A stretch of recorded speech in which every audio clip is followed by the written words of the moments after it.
नमस्कार, मैं हूं आपके साथ प्रिया। आप देख रहे हैं TTN 24 न्यूज। आज की खबरों की शुरुआत कुछ बड़ी खबरों के साथ। महाराष्ट्र के चंद्रपुर जिले में पहला ओबीसी विद्यार्थी हॉस्टल का पालक मंत्री के हाथों उद्घाटन किया गया। पिछले कई वर्षों से महाराष्ट्र में ओबीसी समाज के द्वारा मांग की जा रही थी कि एसटी और एससी समाज की तरह ओबीसी समाज के गरीब ग्रामीण तथा शहरी छात्र के लिए सरकार हॉस्टल का प्रबंध करे।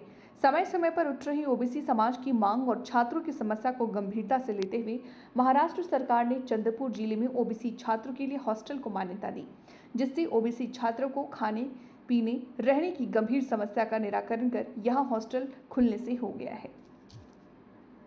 पातड़े है। मैं मूल का रहने वाला हूँ।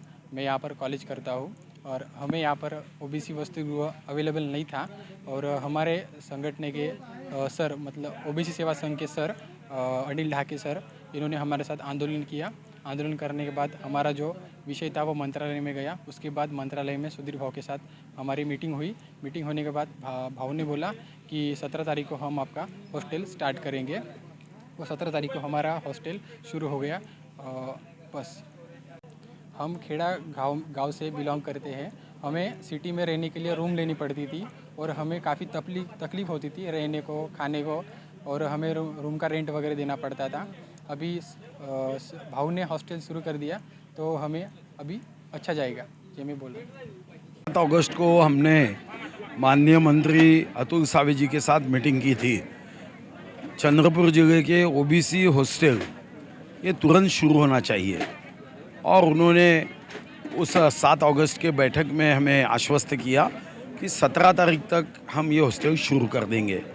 और आज बराबर जो शब्द मंत्री जी ने दिया था, ओबीसी समाज की जो मांग थी, उसके आधार पर ये हॉस्टल आज शुरू हो रहा है। अब ये हॉस्टल अभी तो भाड़े की इमारतों में है, मगर हमने जगह 2-3 देखी है और उसकी डिज़ाइन भी बनाई है। नासिक के डिज़ाइन जैसा हम यहाँ बनाने वाले हैं। बहुत अप्रतिम हॉस्टल बनाएंगे। उसके साथ जो बच्चे को हॉस्टल में मेरिट में एडमिशन नहीं मिलती मगर उनको सीखने की इच्छा है, तो ऐसे 600 लोगों के लिए 300 लड़के 300 लड़कियाँ आधार योजना भी शुरू कर रहे हैं। मैं सौभाग्यशाली हूँ कि 9 मार्च 2017 को माननीय मुख्यमंत्री जब थे देवेंद्र जी, तब उन्होंने और हमने मिलकर 9 मार्च 2017 को महाराष्ट्र में ओबीसी मंत्रालय स्वतंत्र रूप से किया। ओबीसी समाज के विकास की गति को तेज होना चाहिए, गति बढ़नी चाहिए, इसलिए मंत्रालय किया गया था। अभी हमने 50% जो एजुकेशन फ़ी प्रोफेशनल में सहूलत थी, अब उसको लड़कियों को, ओबीसी हो या इकोनॉमिकली वीकर सेक्शन हो, उनको अभी 100% कर दी। ये भी अपने आप में बड़ी उपलब्धि है। और सरकार ने मेरी लाडली बहन योजना में तो कोई जात नहीं है, वहाँ तो ओबीसी बहनों को भी 1500 रुपये मिलने वाला है, 18,000 रुपये मिलेंगे, किसानों को 12,000।